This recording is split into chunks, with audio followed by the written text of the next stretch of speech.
कांग्रेस में अभी राहुल गांधी जी ने आरक्षण को हटाने का बात किया है।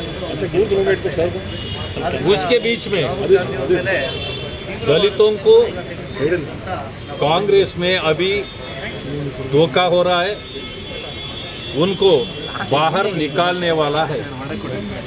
इसके वास्ते आरक्षण को निकालना और उनको धोखा देना, उनको कार्यक्रम हो गया। अभी राहुल गांधी अमेरिका में बैठ के अभी स्टेटमेंट दे रहा है कि वो आरक्षण हम निकालेंगे।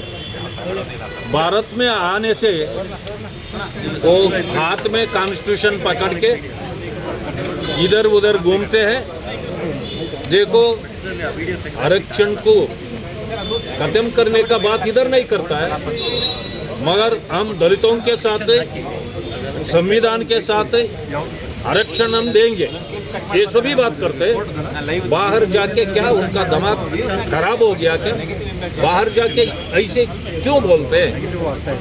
अभी वो एक बात होता है।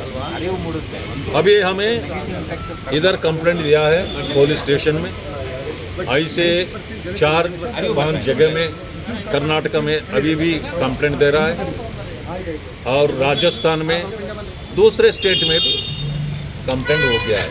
ये नॉन बेलेबल वारंट होता है, क्योंकि सोशल मीडिया में भी ये बहुत आया। उसके वास्ते हमें एफआईआर, अभी हम रिक्वेस्ट किया है ऑफिसर से, एफआईआर होना चाहिए, उनको अरेस्ट करना चाहिए। एक Manjunath, ऊडी Manjunath is a complainant. उनका कहना है कि दलितों को और पिछड़े वर्गों को अपमान हुआ है, अपमान किया है, और दूसरे देश में बैठ के भारत के खिलाफ ये स्टेटमेंट देना ये ठीक नहीं है। मोदी जी को ऐसा गाली दे रहा है बैठ के, उसके वास्ते भारतीय लोगों को अपमान किया है, उसके वास्ते उनको अरेस्ट करना चाहिए।